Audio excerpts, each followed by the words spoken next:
following show contains adult content. It's not our intent to offend anyone, but we want to inform you that if you are a child under the age of 18 or get offended easily, this next show may not be for you.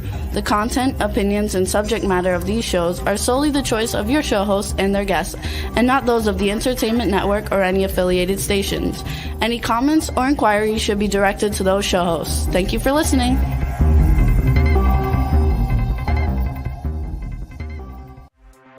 Hey everyone, and welcome to 50 Shades of Bullshit.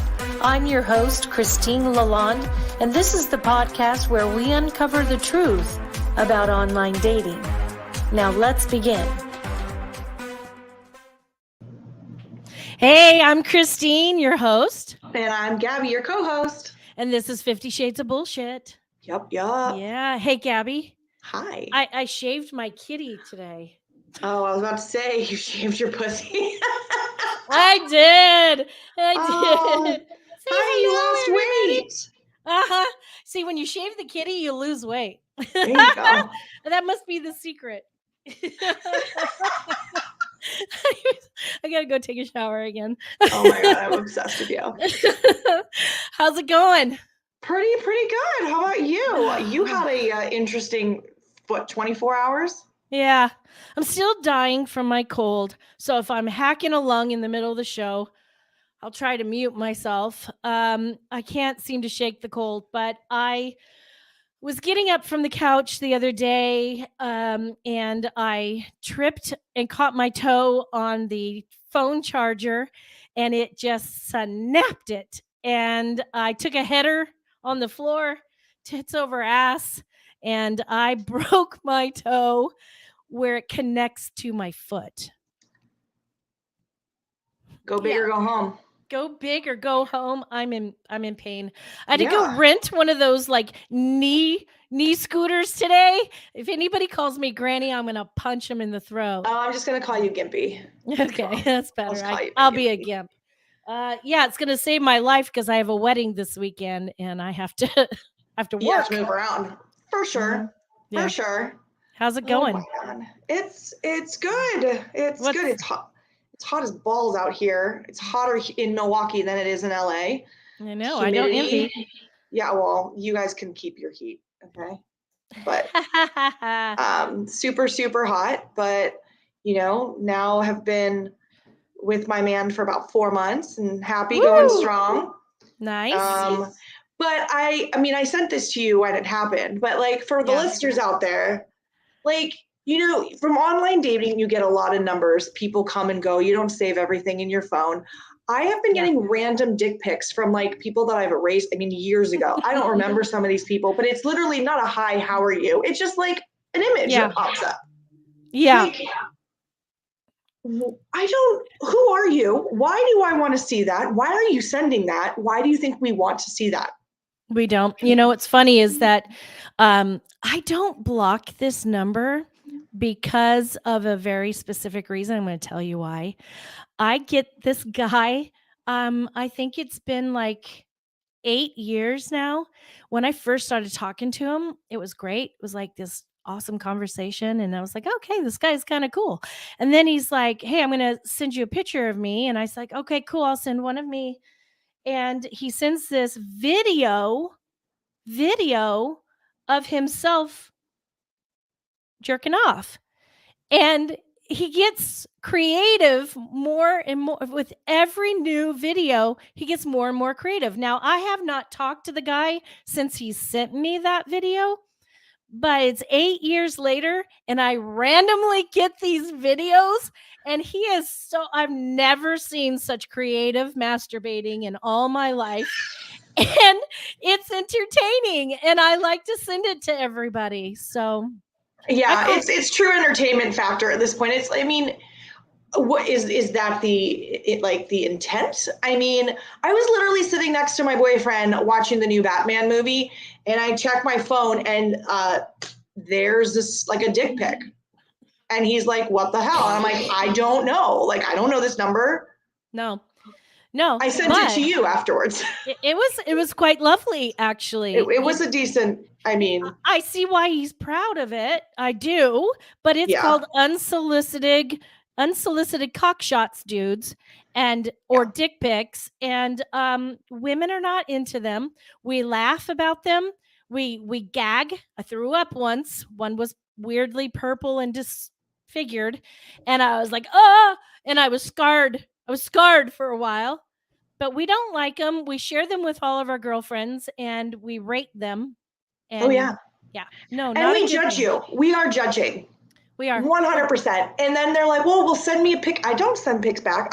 Maybe when I was like way younger and stupid, I do. I would send pics, like really intimate pics, especially, even before I would meet someone sometimes. Yeah. It was like way back. Now, bitch, you ain't opening up this presents.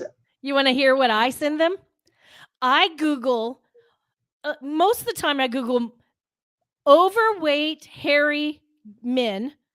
And I get these like, you know that crazy movie where that dude says all the different accents and he looks Jewish and he wears that tiny little green Borat. That outfit. I typically find really fat, overweight, hairy guys who are like, and I send those back and I go, hey, this is me after losing 30 pounds. Do you think I'm looking pretty hot these days? And they get so offended and I love it. And I'm like, yeah, back at you, bitch. I mean, when I was single and I'd get a random dick pic, I would Google like giant cock, and send them a dick pic back. And they'll be like, what the hell? I'm like, well, I didn't fucking ask for it either. Yeah, I kind of recycle them now. I one sends me one and I'll send it to the one that just sent one to me and I'll send that one back to the other and say, how y'all, how do you guys think you're comparing up with each other? Is one looking better than the other? The dating pool is so small. It's like, come on now. Like maybe we don't know all like the girl, but like my girlfriends were on the dating sites. Like they see your picture. We talk. So like craziness. And speaking of that Borat outfit, I think I told you, like one of the guys that I dated last year, like he was into lingerie. And he brought lingerie, you know the story. So he brought lingerie and he's like, put this on.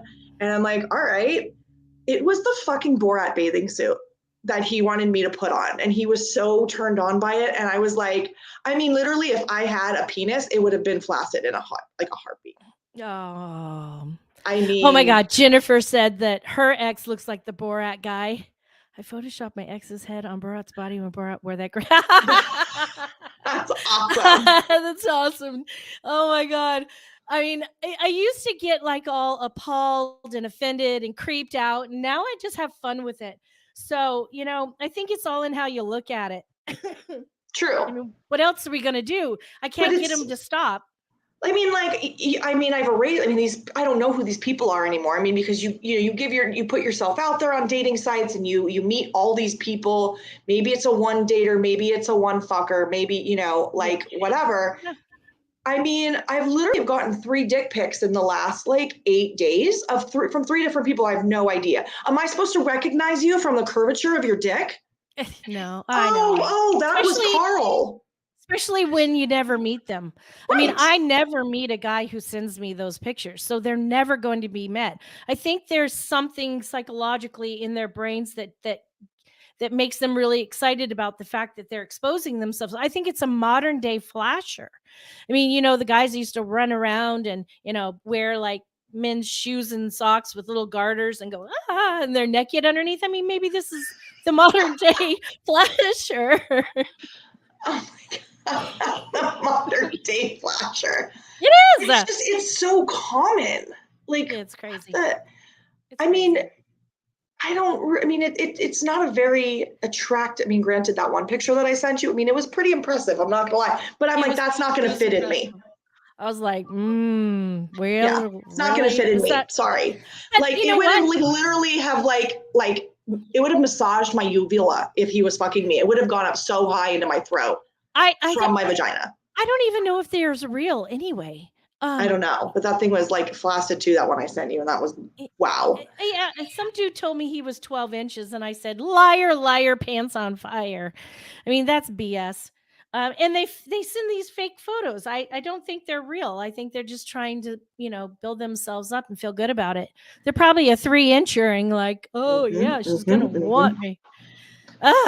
Anyway. Anyway. Well, today's not about dick pics. Sorry. Yes, like I just had to go on that. Like, just, I mean, because people out there, like we all get it. Like, and I know that it's so common for our listeners too, like for online dating. So I just had to, I had to vent. Thank you for my therapy. And I love it. I love it. Well, today we are actually going to talk about chemistry. Hey, a dick pic sends some kind of chemistry through me. I don't, it's not the right kind, but it is a kind. So what I want to talk about today is, what does chemistry mean? And when it comes to human interaction, chemistry manifests in many different ways, whether it be in friendships or in relationships. I get a major chemistry when I'm with Gabby because she's my bestie. So, simply put, the feeling of chemistry with another person is basically a connection. It's that thing that tells us, "Ooh, we want to see their penis pics." Okay, it's a draw to someone else that makes you want more than them. And this week, we're talking to a very special guy. I love that we're talking about chemistry with a guy because that's hot. So, Brian Dunn is our guest today, and he is a dating and relationship coach. He's based out of San Francisco Bay Area. Through his coaching business, he helps singles connect with their authentic selves, learn the skills to navigate the dating world, and find and keep the relationship that they want. He's a divorced father of two who, through his own experiences and transformation from shy guy to dating success, Brian's approach blends emotional support and healing as well as science and psychology with his own personal experience to teach intentional and authentic dating. So we're going to bring in Brian. Hello. Hi, Brian. Hi. Hi, Christine. Hi, Gabby. Hi. My first question is, Brian, how many dick pics do you get a week? Not enough. I feel a little envious right now. I feel a little dick pic envy. Are you sending any? No, I'm not sending any. My girlfriend doesn't need the pictures. She's no, I think not. Do you tell your clients about that? Like, don't do it. I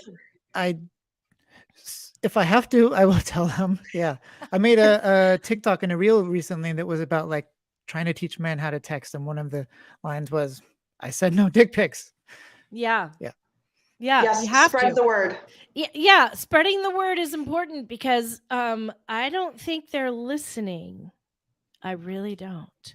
So Brian, like, I mean, I heard Christine's excerpt, and I mean, my ears perked up immediately because it had a lot of like catchwords that I think both men and women need to learn about. I mean, we hear it, but we don't really know. Can you tell me a little bit more, like what like you do and how you even got into it? Yeah. Let's see.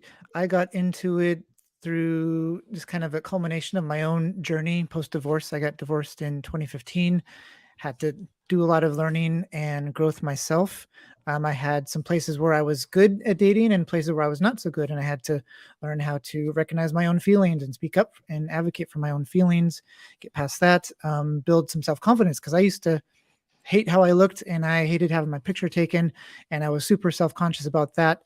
That held me back from like having enough self-worth to go after women or to flirt on dates or to go for a kiss on a first date or a second date.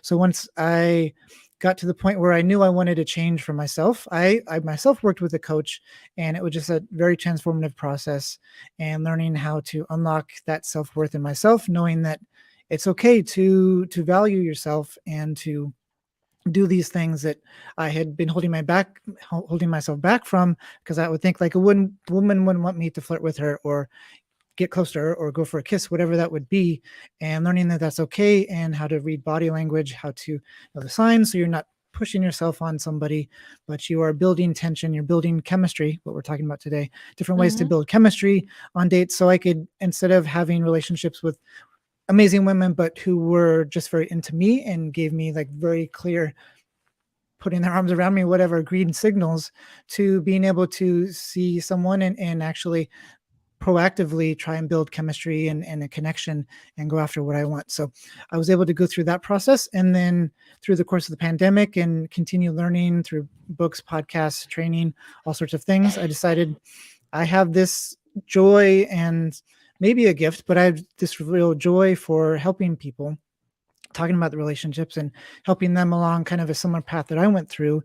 And I wanted to give that back. I've always loved learning, teaching, helping, whether it's like tutoring, helping people with fitness or teaching different things that I knew, helping people out. So that's always been kind of one of my creative outlets slash just ways that I feel fulfillment in life and feel like more than just I'm a monkey in a cog in a machine at a company. This is something I can do that actually change people's lives. So that's why I'm doing it. Yeah.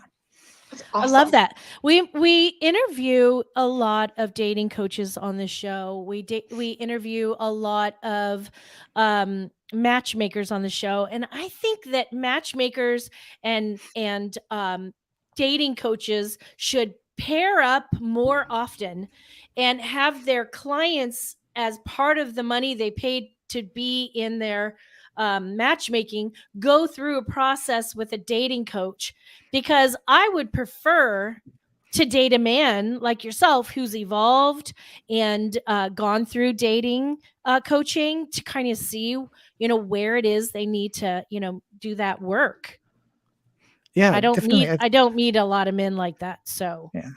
I think that's a Yeah. great idea. A lot of times people go through dating and they assume that it's everybody else.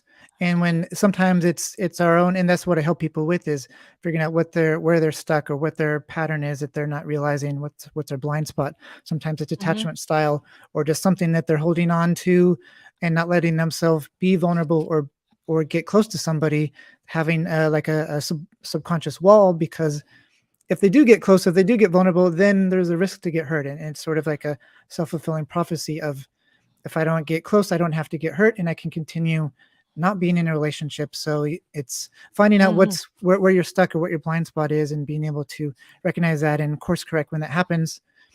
Sometimes that's a little bit of emotional healing, because maybe the person is just holding back because they did get hurt in the past and they don't want to get hurt again. So they're sort of halfway in, halfway out, because they are, they do have some fear about that. Or sometimes it's attachment style or what we witnessed growing up. And then you see, you gravitate towards people that feel familiar, because how we think of love is how we experience love as a baby, as a toddler, and or what we've witnessed at home. So you could talk to people who don't believe in marriage sucks, people, and you can ask them, okay, tell me about your parents. Oh yeah, my dad cheated or my mom cheated, whatever.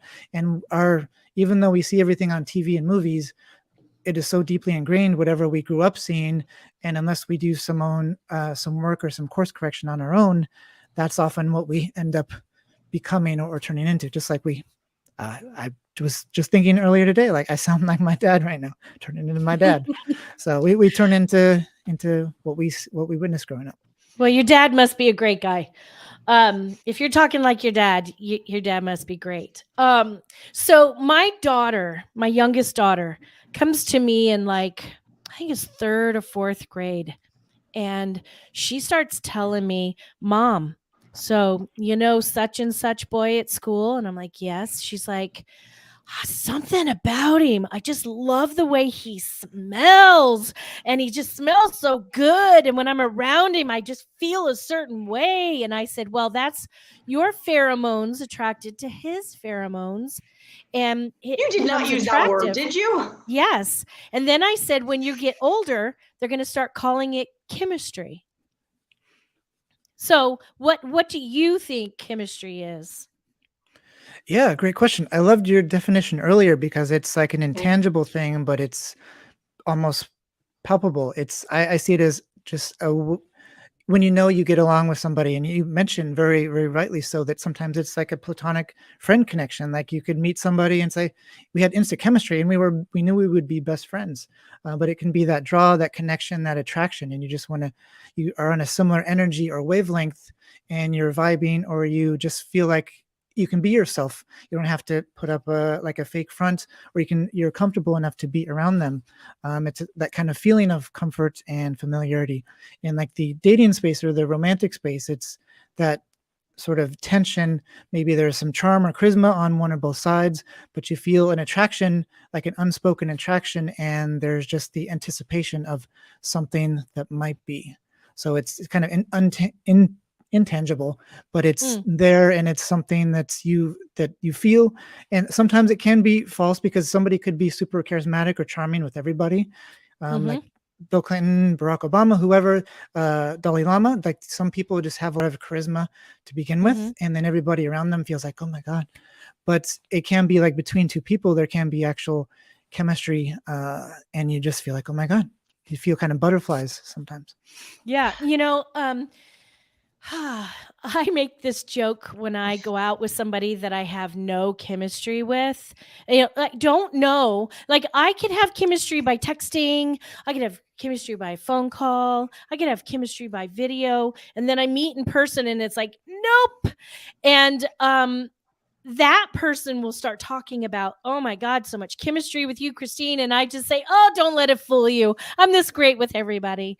Because I do think you're right. There are certain people that are just charismatic and can be, that with a lot of people. But it's not so much vice versa. Yeah, and it can be something that you sense because you are sort of imagining something. You are building something up in your mind that may or may not be there, but you are filling in the blanks of that attraction. And it might be imagined, it might be there. Like, somebody might be just very friendly. So sometimes for men and women, it can be hard. Or were they being really nice, or were they flirting with me? Sometimes it's hard to tell if you don't know their like normal baseline. But that's kind of that fun, that anticipation, that excitement, that maybe there's something there when it comes to like chemistry on a date or something. Like, but I love that's the somebody fact that being you attracted. also put it in terms of like, it with different people, platonic. I mean, like, I met Christine at a CrossFit class that I went to like 3 times. I was like, I no. You ever see me running, start running, because I don't run. I'm running from something that will kill me. But I mean, now, like, what, 9 years later, 8 years later, something like that, she's my best friend, like, we just knew immediately, like, there was something about her.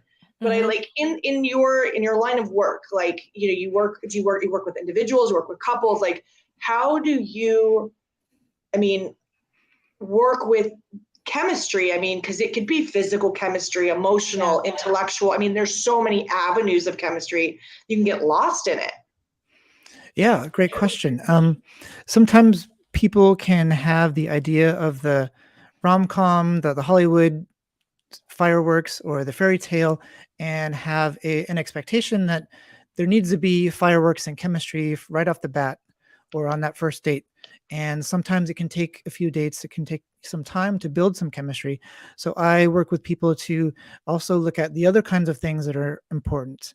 But just as far as chemistry goes, there can be friend or romantic chemistry. There's intellectual chemistry. So you're getting into deep discussions about things you're passionate about. Maybe it's your values. There can be humor. You both can have a great time just cracking each other up and bantering. That can be chemistry that can build something. You talked about friendship. There can be shared interests in hobbies, like if you're both into camera, like drone cameras or CrossFit or baseball game, baseball team or something. You can have a shared interest and have chemistry built around that. But if you are expecting there to be off the charts chemistry on the first date, that can kind of set you up to fail if that's your only marker that you're looking for. So that's my problem. If you can look at other things that might be important, are you aligned on your values, other things you're compatible in, a lack of red flags, maybe one's okay depending on what it is, but a presence of other green flags that you're looking for, and give it some time. Because if you think back when we were teens, in high school or college, we didn't necessarily like our best friends right off the bat. It took some time, or we just saw them every day. We were in class with them every day. And that's called the mere exposure effect. Just by being around somebody, seeing them, you work with them, you go to school with them, you see them in the coffee shop once a week, and that builds familiarity. And then that can sometimes build that attraction because you get to know them. So I usually tell people 2 or 3 dates, unless it's like a fuck no. There's like no way I would touch that person with a 10-foot pole or whatever, or they were just, said something or did something that was very offensive or just really turned you off. If there's not that, if there are enough of what you are looking for in a person, personality wise, values wise, it's kind of life goals wise, if there's enough there and there's a potential, you could see potential, then I say like give it 2 or 3 dates to see how it builds, because not everybody is very, super charismatic and charming right off the bat. Not everybody's it could, some people might be a little bit shy or anxious, or maybe they had, low energy because they had a long day or a long week, and maybe it was just like they're a little bit off that evening. But if you see them on a second date, how they act in text, or how consistent or inconsistent between the dates, maybe a third date if things are going in a good direction, and then give it a little bit of time to develop, because you could see them in the evening for an hour and you see them on a Sunday afternoon and see if they act in between, and then the personality can come out to play, and then to see how that develops. And then after like 3 dates, if you're still feeling like no thank you, then that's, call it quits. But I say, give it a little bit of time and know the other things to look for besides just I want to rip their clothes off. Well, I like the fact that you put, I'm one thing that kind of popped out, many things popped out, but looking at the compatibility. That's what I was thinking. Yeah, baby, this is why I love you her. think it, I say it. Yes, Boo. She reads my mind. It's kind of crazy. That you like looking for compatibility versus chemistry. Because I think that like I know Christine and I are both guilty of like one date. If I didn't feel it, I didn't. That's my problem. Yeah, I didn't pursue it. You seem like a really nice guy, but I just didn't feel it. Mm-hmm. Like maybe that was possibly our error. Because we didn't maybe, but I'm curious, like, especially with like today's dating world. It's instant, you can get that swipe again and find 10 more people. Yeah, it's so easy to go to the next person. But here's just a couple of scenarios to think about. Scenario 1, you meet at a restaurant, you sit down across from the table, have kind of awkward semi-conversation. You're looking at the menu and the server comes and interrupts, and you're eating, you're asking questions, and you can't answer because you're trying to chew your food. And then it's just very formal, sitting across from each other. Kind of feels like a job interview and all that.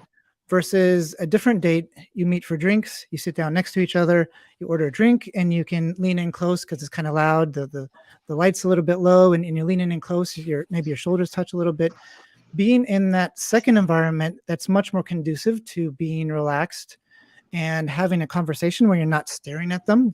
They're next to you, and you don't have to look up and see them as you're about to be vulnerable or not and ask these questions. So that second scenario is a much more conducive to having some chemistry. The close proximity, the not staring face to face, the not staring at a menu and chewing and thinking about these questions and answers. So what I suggest for first dates, especially to men who are planning first dates, is start with drinks or coffee, something very casual. If you're hitting it off, conversation's going well, great. If not, then you're only in there for 20, 30 minutes, a round of drinks, maybe, whatever it is, you can go your separate ways. But if drinks go well, then you're either at a place that you can get some food there, or you did some reconnaissance, some restaurants in the neighborhood. Oh, I know a great sushi place down the street, or there's pizza over a couple blocks down. I really love to keep talking. How about we grab some food? What do you say? And that, even that movement to that second venue, oh my God, we went for drinks and we did this. You're building kind of an adventure for that date rather than meetings, a sit down, job interview, face-to-face kind of thing. So just the environment in which you are having the dates and the setting of it can help create chemistry. There's I forgot the name of it, but there's because of adrenaline, say you go on like a roller coaster or something a little bit scary, maybe something rides by, or you're on like a suspension bridge. I think they may have done this on The Bachelor, but when you go through a little bit of adventure or something that spikes your adrenaline, you feel some sort of attachment, attraction to the person you just went through it with. So if you are If you go to, say, coffee, and then you go to do some bowling and you're having fun, and winner pays for the next round of drinks kind of thing.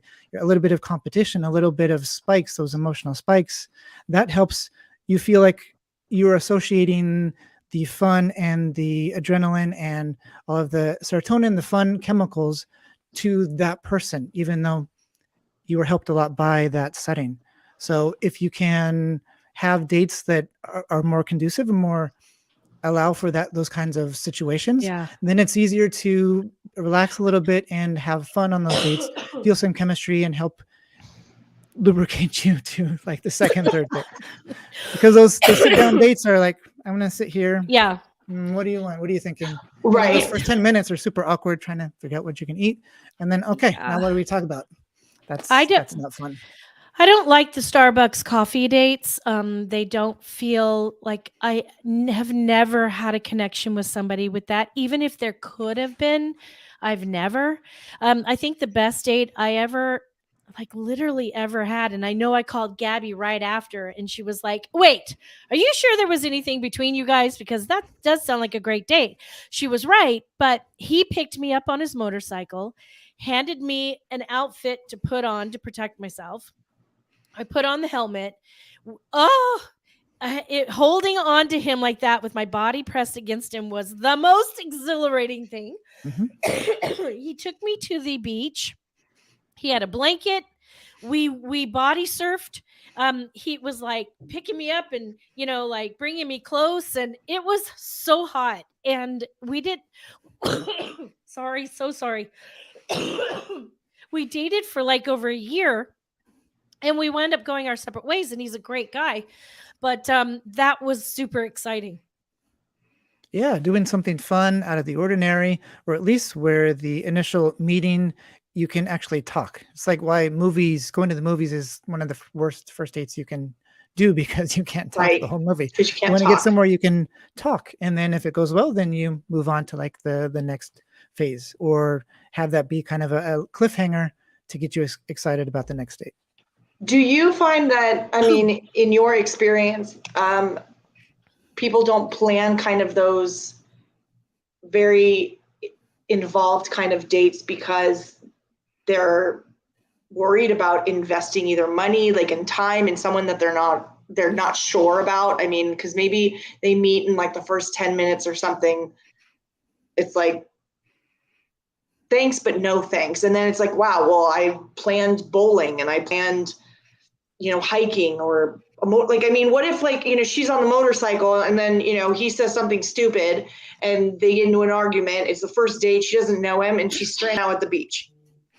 Yeah, that's one of the outlier case where you might have to call an Uber if things aren't going well. But that's why the going straight to dinner, if you barely know them, you matched and you exchange a few messages, you have no idea if they even look like their pictures. That's a whole other story. But you are signed up for a 90-minute dinner. If you're paying for dinner, that could be LA, San Francisco here, $150 maybe, $150 Right. for dinner, versus going for coffee or a round of drinks or ice cream, whatever it is. There's $20, round of drinks might be 30, 40, 50, depending on the city. And then you can move on to the second part. The thing about going for that part two is you can go eat if you want to. You don't have to. If you go to bowling, at least you can have fun bowling. You don't have to talk during bowling. You go somewhere, you do something where you don't necessarily have to talk. At least you have the activity to keep you occupied. But that's the whole thing, is if you do that first thing and you're planning the date, you can pull out before you move on to that second part. That's what she said. Damn, you're giving me some great ones today, guys. You saw both of us smile. You were just waiting for me to say it. We're terrible. So your business, you work with singles and I'm guessing couples as well. What do you see as the biggest hurdle that your clients have to kind of overcome in order to kind of get that chemistry? I see.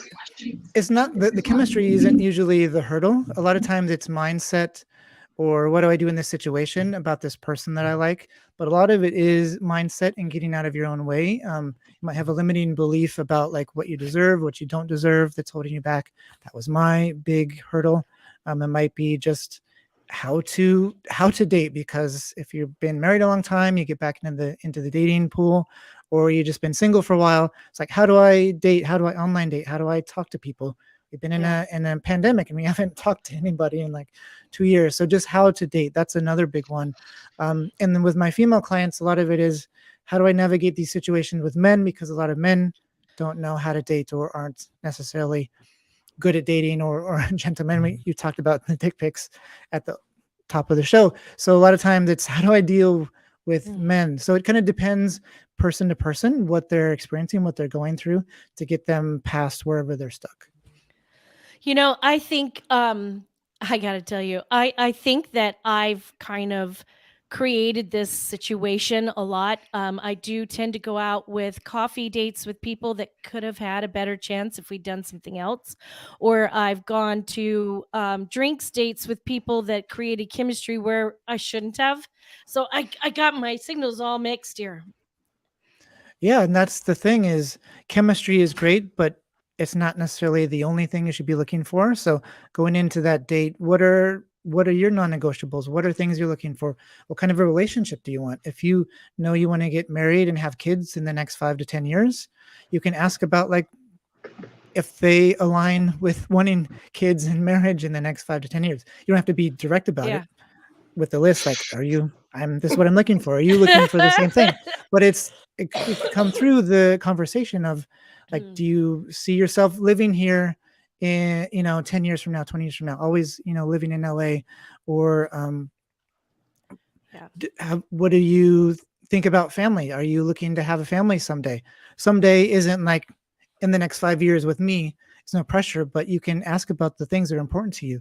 If traveling is important to you, ask about like how often do you travel? What's a favorite place you've been to? So there are ways you can bring up things to screen for and vet for what you are looking for, and just see if you're on the same page about those important things. For me, I'm divorced. I have 2 grown kids, and I make it very clear either before the date or on the first date that I'm done with kids and I don't want to have any more kids. And so if somebody does want kids, and then we're not compatible, and maybe we finish a round or 2 of drinks and then, have a good conversation, but we know that's not a match. So it's just knowing what you want and being able to have conversations that sort of steer in a way.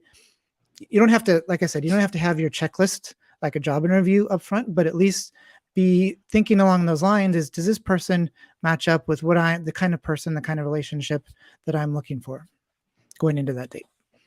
I love that. Yeah. We did something with Chantal. Did I say her name right? I always think I say it wrong.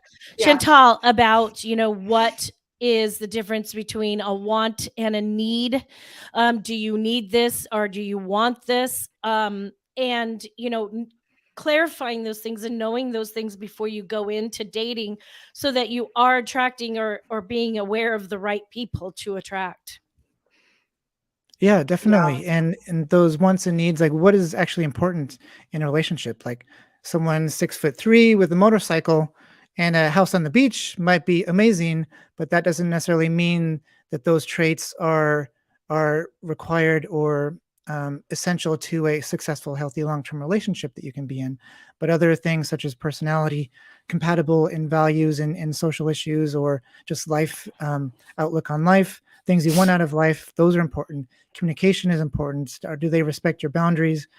Do they communicate well with you on the date, in between dates? How are they treating the server or the wait staff? All sorts of things that you need to, and we've all dated enough, but I mean, being observant and collecting that data of what is important to me, what are my little turn-ons, turn-offs, and how many of those are nice to haves versus must-haves, as far as somebody who's respectful, kind, well-adjusted, emotionally stable, whatever that might be for you. So for me, I've always thought chemistry was about that fire. It was about that, wanting to jump his bones and rip his clothes off. And if I didn't have that, then it was never going to be there. And I guess what I'm getting from this, not I guess, but what I am getting from this, but the coughing is affecting my brain.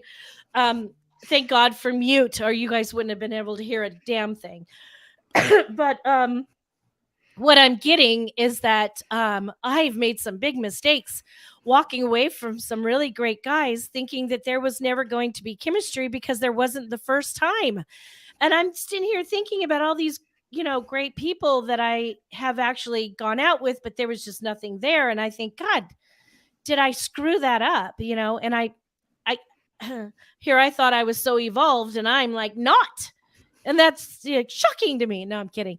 It's sad. It's sad. And I see guys doing it too. I see them going, talking to me, going out with me, and then go, there wasn't quite, there wasn't really anything there. And I was thinking, was there anything else wrong? And I've even asked them, is there anything else wrong? No, there was no chemistry. And I want to like have this on CD now and say, listen to this. Just because we can be sabotaging ourselves. Yeah, definitely. I don't, like I said, I don't think it's wrong to look for chemistry, but I do think it might take 2 or 3 dates to be able to tell if there's like more of a connection there. And for people to open up, like I said, they might be nervous or had an off day, or, it's not the best example of, it's like going to a job interview and, oh crap, did I screw that up? I should have said this, or I was a little nervous, or I was a little sweaty, whatever it was. Sometimes we aren't necessarily on our best performance every time. So that second date, maybe the third date, allows you to see them in different circumstances, different lights, and to see how they act and show up in between the dates. And because that's the important part too, is not just how they are in person, but how they treat you or how they communicate with you in between those dates. Do you have an amazing first date? Oh, he's such a great guy and so emotionally stable, whatever. And as soon as you get in the car, there's a picture of his dick. And it's like, oh, well, I guess not that one. So you got to see kind of how things pan out over a little bit of time. Yeah, I don't think it's anything to beat yourself up for. It's just going into future dates, thinking about, like you talked with Chantel, what's important to me? What are my needs? What are my wants? Like my non-negotiables for like what I want out of a partner. But like, what are the nice to haves? And, if they meet, I love Dan Savage, like a commentator, this and that, but he talks about, we're never going to find the one that's like Build-A-Bear kind of thing. But if you find somebody who's 0.79 or 0.92, round up, because is the 0.92 that they do have worth more than the 0.08 that they don't have? Maybe they're not quite as tall as you wanted, or have a different kind of job that you wanted, or not quite perfect, but everything else, does that outweigh the things that you thought you wanted in your daydream, fantasy, marriage, fantasy relationship kind of thing? So, and love is about not just the chemistry falling on us, but choosing and committing to continuing to be in that relationship with that person. Right. And I also get a lot. I've been really thinking about chemistry is not forever. And I guess I'd never really thought about that. Chemistry is how we do things daily with each other, how we connect, how we, talk, how we communicate, how we, express things. And there's so much more to chemistry than I ever imagined. So that's crazy. I mean, I love that because it opens my eyes to maybe I'm looking at things wrong. Maybe I looked at it the wrong way for me for a long time. Well, one thing that I don't know, like for the viewers out there, or I know that Christine has had this experience so many times, as well as myself, where I think I had like great chemistry and a great date, and then I never hear from him again. And then I'll think that was a shitty date, no chemistry, and he had this like mind-altering experience. Like we were on 2 different dates. Yeah. Like to actually connect is harder than I ever thought. Yeah, that happens a lot. 100%. Right? It's a lot. Yeah, like, I went what on did I do for that one that I don't do for the other one? I think it's not give a shit, because every time I don't give a shit, they're like all up in my business. And the minute I'm all like, oh yeah, you're so sly, you're so hot, you're so blah blah Oh blah, my God, I can't they're wait to like, see you again. back off. They don't want to ever see me again. Quite frankly, when I was acting, because I acted for a very long time, every single one that I booked was ones that I walked in the door and I didn't fucking brush my hair. I didn't put on any makeup. I didn't give a shit. All the girls are dressed to the nines and I walk in with an attitude like, you either want to see me or you don't. And I booked every one of those, and all the ones that I did myself, and I did myself. Yeah, that too. I got myself ready and I, put all the energy in. I wouldn't get them. So I just stopped giving a shit. And when I stopped giving a shit, they started to come. But I'm afraid to do that with somebody I really like, because I want them to see To that like you. I like them. Yeah. Yeah, and that's kind of the trap is you have better results when you're more authentic and more you. And when you really like somebody, you sort of subconsciously put them on a pedestal, whether it's like an acting gig or a date, and you want them, you're sitting there hoping that they like you and you want to say the right thing and you want to act the right way, that they will like you. But it's when you are more true to yourself and more authentic that's when you comes across, and then that's more of an actual connection if you like them back because they like the real you and not the you were hoping they would like. Yeah, I think I just had that epiphany. I think Yeah. that light went off, and I got it. Yeah. It feels like playing a game though, and I don't want to play a game. And Jason, I'm Right. going to kill you. I'm not into games. Yeah, Jason is our producer and he's writing things in the corner over here for us, and I'm trying not to die because every time I laugh I cough for 20 minutes. But yeah, I feel like I don't want to play a game, but it's like a little bit of I think I'm just going to stay with what you said, Brian. You're just being your true authentic self. I'm going to go with that. And 2 to 3 dates to For 300. actually.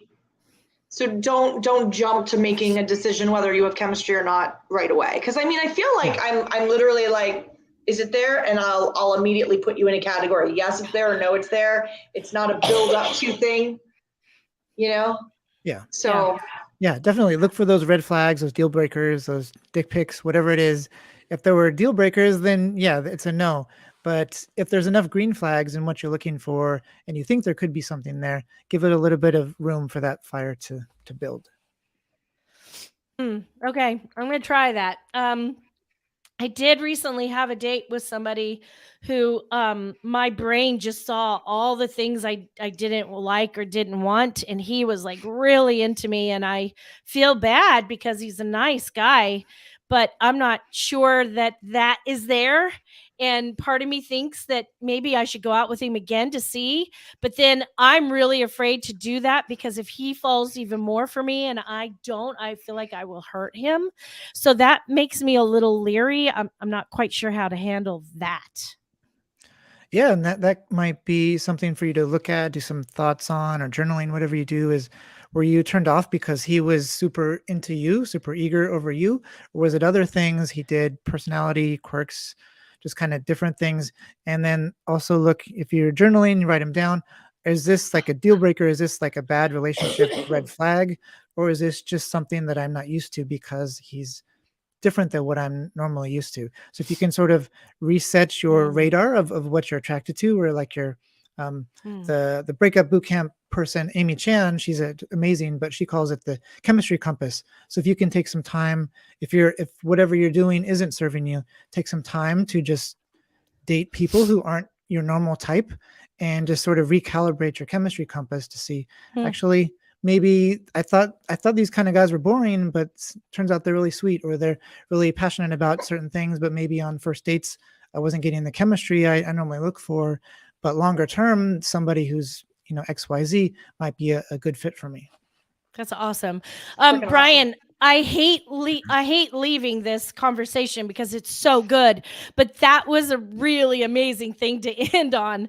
I actually would really love to have you back sooner than later, and talk more either about this or some other things, because you are so good. You're so on it, and I truly love that. Yeah, and we've got a listener who's Julia who agrees. So I hate to say that we have to go, but we do. I'm going to talk to you again, Brian, and we're going to have you back because I love our conversations, and you're a guest I'd like to have more often. Awesome. And that wasn't a sly cough. That was a I'm fucking dying cough. So thank you for coming today, Brian.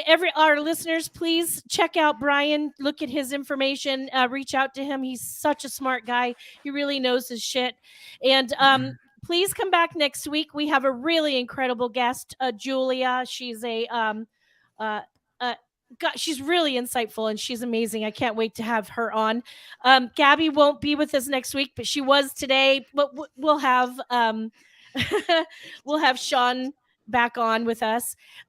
So again, thank you, everyone. Please come back, same time, same place next week. And until then, keep it real. If you enjoyed this episode, please share with your friends, like and follow us on Instagram at 50 Shades of _bullshit and Facebook at 50 Shades of Bullshit. Thanks so much for listening, and we really hope to see